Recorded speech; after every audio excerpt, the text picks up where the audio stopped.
Hello, everyone, and welcome once again to the Radiant Church Daily Devotion. Our topic today is entitled Be Sincere. Be Sincere. This is now part number 17 of our 30-day series on good manners and right conduct. Let's begin with our verse for today. The Bible says, "Love must be sincere. Hate what is evil. Cling to what is good." Romans chapter 12 verse 9. Simple lang, ang pag-ibig daw ay dapat ipahiwatig ng may katapatan, magalit tayo sa anumang bagay na makasasama, at manatili sa mga bagay na makabubuti. Narito ang ating reflections. Ano po bang ibig sabihin na maging sincere? Sincerity is the quality of being free from pretense, deceit, or hypocrisy. Ang ibig sabihin, ang taong sincere ay di nagkukunwari, walang itinatago, at hindi hipokrito. The word hypocrite comes from the Greek word hypokrites, which actually originated from the ancient Greek theater tradition of actors wearing masks to indicate their characters. So these actors on stage will put on huge masks, and from behind the mask, they will recite their roles in the particular plot that they are in at. The word's meaning was extended to refer to anyone who pretends to be someone they are not, thus deceiving others. So, ibig sabihin ng hipokrito ay taong nakamaskara. Ang sincere ay taong walang maskara. Ikaw talaga ang pinapakita mo, yung sarili mo at hindi ibang karakter. So, to be sincere means to be undeniably truthful with what you say and do. The word in Filipino is taos puso, or we say sa kaibuturan ng aking puso, which gives it a more profound meaning. I say this or do this for you from the core of my heart, or from deep within my heart, or seriously, I really mean this. Yan ang ibig sabihin na maging sincere. Totoong totoo. How can we apply this virtue and in the process demonstrate good manners? Let me give you some suggestions. Number 1. Be yourself. Don't compromise your faith to be accepted by everyone. Just show who you are to everybody. Just plain you. Walang pagkukunwari. Number 2, model sincerity. First, to your children. Ipakita mo ang katapatan mo, una sa iyong mga anak at sa lahat ng tao sa iyong paligid. Number 3, desire to learn.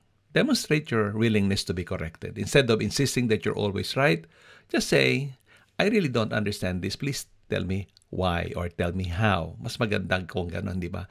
Yung pinapakita mo yung image mo na di ka masyadong matalino at masyadong magaling. Gusto mo ring matuto mula sa ibang tao kahit na mula sa iyong mga anak o kahit na sa mga taong mas nakababata sa iyo. Yan ang sincere, handang matuto. And then, in giving compliments, be sincere. Be sincere with your compliments. Don't use flattery. You know, flattery is praising others without sincerity. Don't use flattery to get what you want. Just go directly. Sabihin mo yung gusto mong sabihin. Hingi mo yung dapat mong hingin. Okay? Sa isang maayos na paraan. Next is keep your word. Kung meron kang pinangako, do it. Do what you promised. Fulfill your obligations on time. If you can do it, just say, I can't. Don't make promises that you cannot perform. Pwede mong sabihin, kapatid, I really want to, but I'm sorry. At this time, I just can't do it. I'm really sorry. I'm unable to do what you're asking. Hindi ba? May nangungutang sa'yo. Kapatid, pera nga ng 1,000. Kapatid, sorry talaga. I'm really sorry. Wala akong 1,000. Pero ito, meron ako 100. Sa'yo na lang. Di ba? Pwede. Alright. And then next, avoid duplicity. Duplicity is saying different things to different people. Pagkaharap mo yung isang tao, ito ang sinasabi mo. Pagtalikod mo, iba na ang sinasabi mo. Yan, duplicity. Parang kang plastic, fake. Iba-iba ang sinasabi, iba-iba ang ginagawa sa iba't ibang lugar. Okay. And then next is, say what you mean and mean what you say. Self-explanatory naman. Pag may sasabihin ka, sabihin mo. Okay? State it clearly, lovingly, gently, and directly without beating around the bush.